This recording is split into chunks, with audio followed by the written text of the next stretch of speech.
Jeg har om vulkanen Hekla. Sådan her.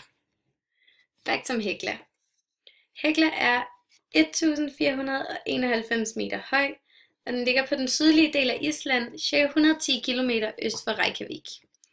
Hekla er en af de mest aktive vulkaner i Island, og første bestigning var 20. juni 1750, og de første bestigere hed Bjarni Pálsson og Eggert Ólafsson. Og her er der lige et billede af Hekla.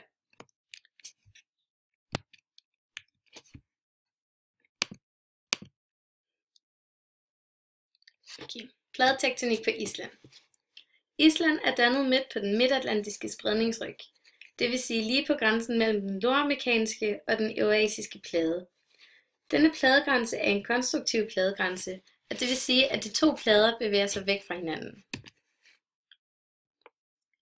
Kendetegnende for den konstruktive pladegrænse er en smal højderyg med en riftdal, kun enkelte vulkaner, en lang kæde af jordskælv og symmetrisk jord med ung jord imellem de. Det her billede viser den smalle højderyg og de to plader, der bevæger sig væk fra hinanden. Det her billede viser symmetrien på jorden, og man kan se, at der er ung jord i midten, og jo tættere på kontinenterne man kommer, jo ældre bliver jorden.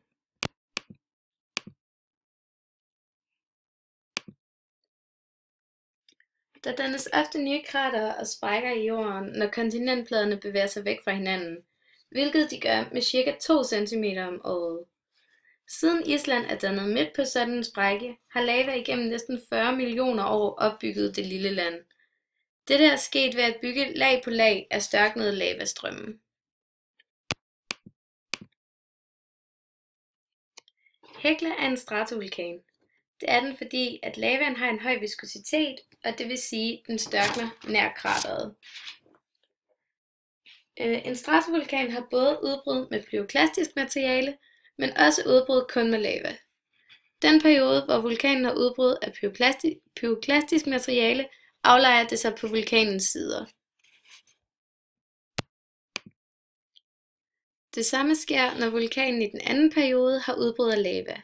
Hvis man tager et tværsnit af vulkanen, vil man derfor kunne se, at den var opbygget af skiftende lag pyroklastisk materiale og størknet lava. Heklas udbrudshistorie. Siden 1970 har Hekla haft udbrud med et regelmæssigt mellemrum på ca. 10 år. Det seneste udbrud var i februar 2000.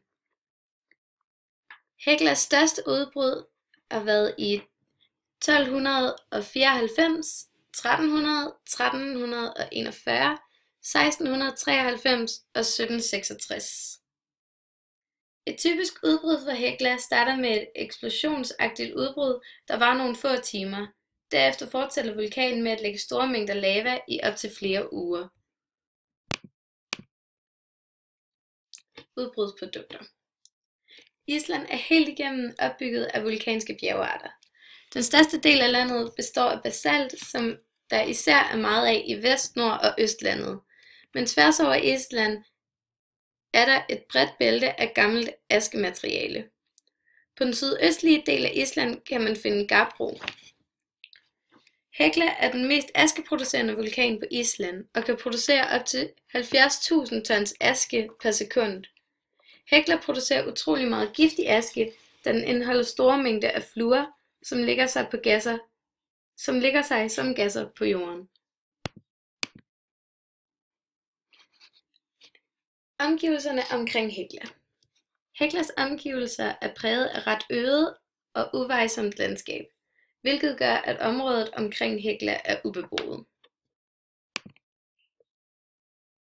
De langsigtede effekter ved Hekla er dens farlige askesky. Den påvirker lige nu området omkring Hekla afhængig af vindretningen, og afhængig af vindretningen kan den også påvirke f.eks. Reykjavik eller flytrafikken rundt om i Europa. Hvis askeskyen rammer et befolket område, kan det både have miljømæssige, men også sundhedsmæssige konsekvenser.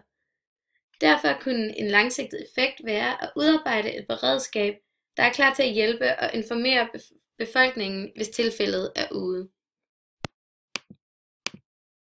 Og så har jeg lige nogle kilder. Og ja, så tak fordi I lyttede med.